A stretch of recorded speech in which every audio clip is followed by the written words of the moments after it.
Well, after a little trip to Washington, D.C., the mayor of Kansas City, we believe, is back in town after his trip to the White House yesterday, and he joins us on KCMO Talk Radio. Let's say hello to Quinton Lucas. Mr. Mayor, good morning. Thanks for joining us. We appreciate the time as always.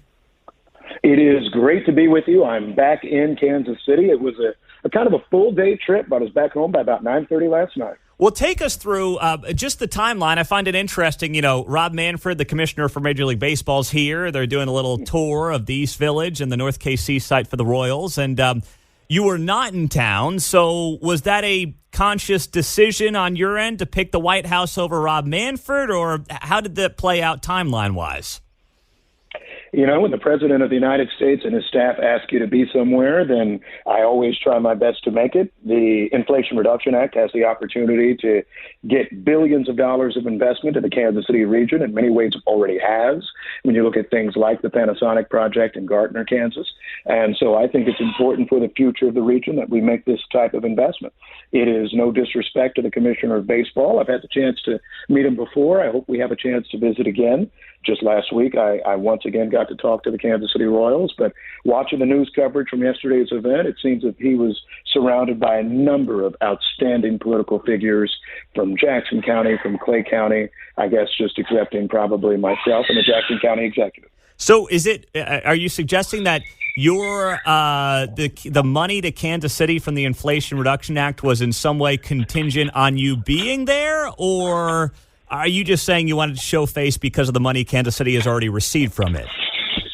No, I think look, you know, there are good policy people. This is where I'll bore your folks, like John Podesta, Gene Sperling, and others who have been behind a lot of these very strong domestic policies. I think it's always good for Kansas City to have a relationship. And so that's why. No, nobody does a quid pro quo, though, and says if you show up, we'll let you go home with $2 billion. That being said, it's never bad to be able to say, hey, you know, we just visited recently. We know you're looking for a place to roll out X or Y program. The president has visited not long ago to Kansas City, and so I always think those things are very good. As for the baseball visit, I mean, look, Rob Manfred made a point yesterday that he's excited to see baseball in Kansas City, is what he said. And so I don't think there's really a risk of losing the Royals, and so my value add there, while I would have loved to be there if I could, I think was a little less than what my value add might be at the White House. All right. So now the Inflation Reduction Act, I know that, you know, there was the big celebration yesterday. How do you square this? Because I saw this came out last night. The Associated Press had it here.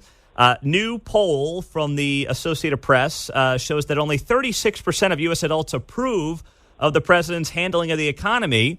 Yet if you were to see the, you know, what I would call a dog and pony show at the White House yesterday, you would think that number is much higher. So how do you square what Main Street is feeling with the event you were a part of yesterday? Politics are challenging because you have to sometimes get people to care about things that are very mundane and difficult to explain. I know you have, as your ads say, the smartest listening audience in our city, but I think if you ask people, so wait, what did the Inflation Reduction Act do? And I think there'd be a chunk of people who said maybe it reduced inflation, which indeed did happen. But, you know, if you're explaining capping insulin prices at $35 a month, reducing hundreds of dollars a month per cost for a number of senior citizens, if you explained getting $110 billion of investment out to renewable energy, projects like we're about to talk about here at 8:30 a.m. over by KCI Airport, you know, I think a lot of folks would say, I didn't know that. And so messaging is challenging. Messaging is tough. And I think that's why the president and the administration, Senator Schumer, Speaker Emerita Pelosi, were there yesterday to try to make sure that sort of discussion is being had. But I think those polls reflect more of, you know, people not knowing, not so much people saying, hey, I hate cheaper insulin for myself or for my relatives. And that's why I think they had people there yesterday to help spread this message. Do you, you know, I've had many conversations with you going back to your councilman days about economic policy. And, you know, there were certainly, I think, plenty of times that we agreed on those issues. Would Quinton Lucas sit here and genuinely believe that the Inflation Reduction Act has been responsible for reducing inflation? You know, what I would say is this. I think, and we can all rewind about a year and a half ago, where whenever I turned on Fox News or occasionally listened to the Pete Mundo radio show or ones that come after you, people were talking about inflation's out of control. It's this terrible time in America for inflation. Americans can't afford to buy their groceries. They can't get, all of these other necessities. And if you've seen it, it has dropped. I'm going to get the numbers slightly wrong, but from about 8.3%, I believe, to about 3.5% was something that Senator Schumer was noting yesterday. So there has been a positive impact in arresting, at least, the growth of inflation.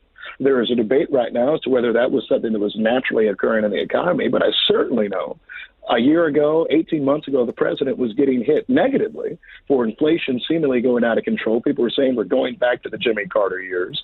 And instead, we're sitting in a much stronger financial position in that regard. People are employed, any number of things. I mean, here's what we have to say at the end of the day, Pete. The president's doing a good job. Now, yeah. He's not doing a terrible job. He's doing a terrible job. With all due respect, he's doing a terrible job. Pete, if you don't like him for any number of reasons, it's all right. But look, he's not a young man. He's not, whatever, like all of these things. But frankly, right, inflation is no longer out of control, right? People have jobs right now. The economy is in a much surer footing than it was in 2020 at the end of the 2021 at the end of the Trump era. We're in a better place. Now, look, I love politics, and I love the politics of personality and identity and people having videos of him on a bicycle and all of that. That is really entertaining as well. That being said, I think that's what the president was recognizing today, because I do think I'm at least in a more comfortable place in 2023 than I was in 2019, let's say. And I think many other Americans would say the same. Mayor Quinton Lucas is on KCMO. All right, back here in town, what's happening at 8:30 this morning? Take me through that.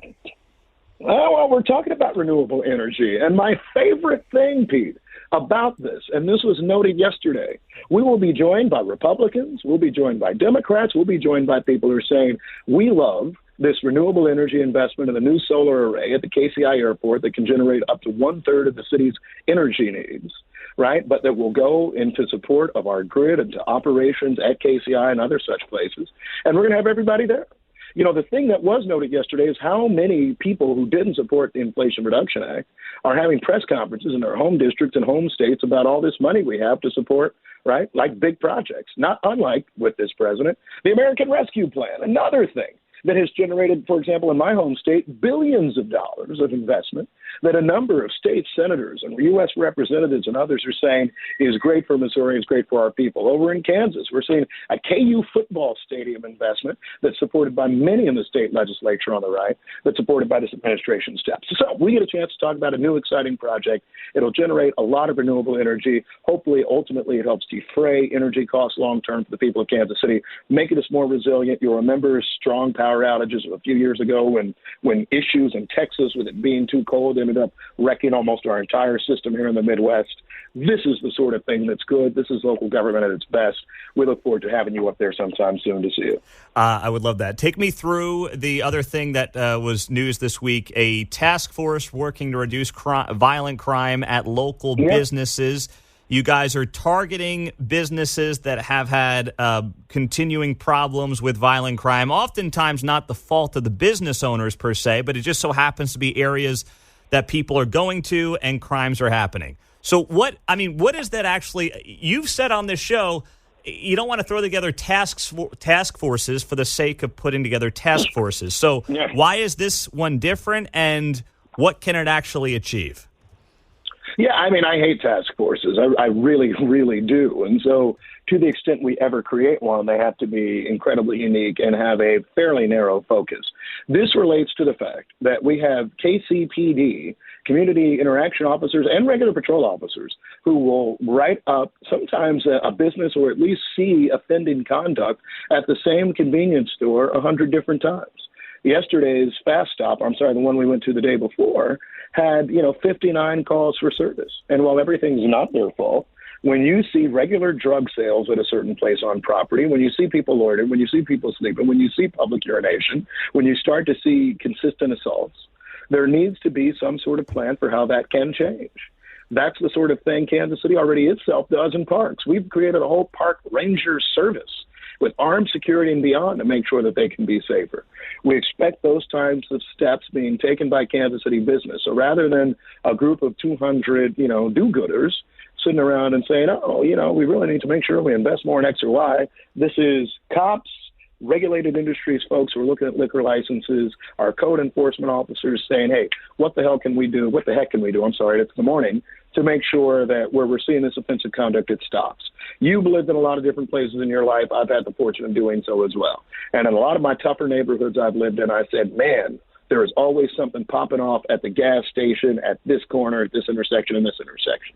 I wish they could do something about it, or saying, man, it's not surprising that somebody got shot there because they always have somebody dealing drugs there. That's what the goal is here, and I think it's going to make a big difference. Last thing, I know you rolled out a rendering of the plaza with pedestrian-only areas along Nichols Road. I know yesterday you were in D.C., and you had that picture there of it looked like pedestrian roads in D.C. I know there's nothing necessarily happening with this right now, but do you have a goal? Would you say it's a goal in your second term to make a large portion of the plaza pedestrian only?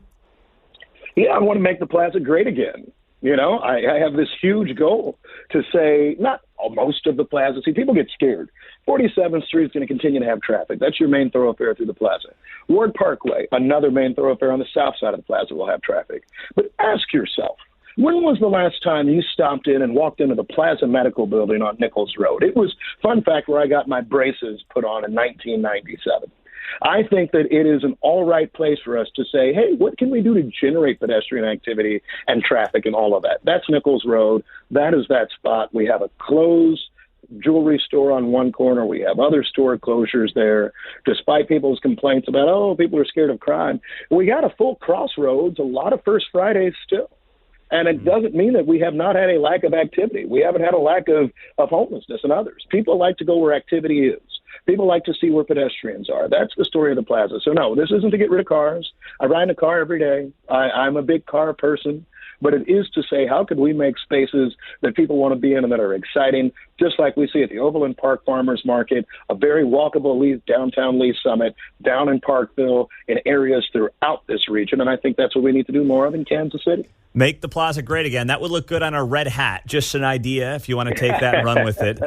Meantime, I'll wrap it up with I had the Mayor Q sandwich yesterday at Q39.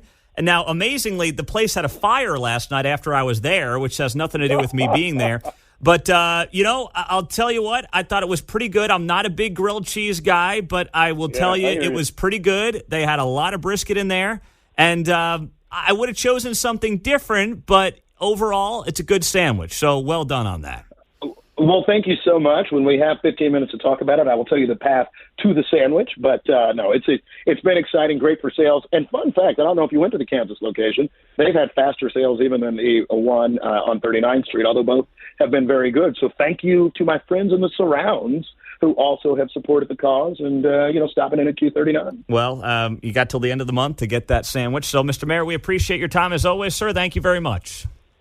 Hey, take care. Have a good weekend, everybody. All right. That is the mayor of Kansas City, Quinton Lucas, 913-408-7710. I got a picture of the sandwich up on Mark, can you put it on the KCMO Talk Radio Facebook page as well? Get it up on there. That's where we want to drive people to the KCMO Talk Radio Facebook page, also on Twitter as well. See it there.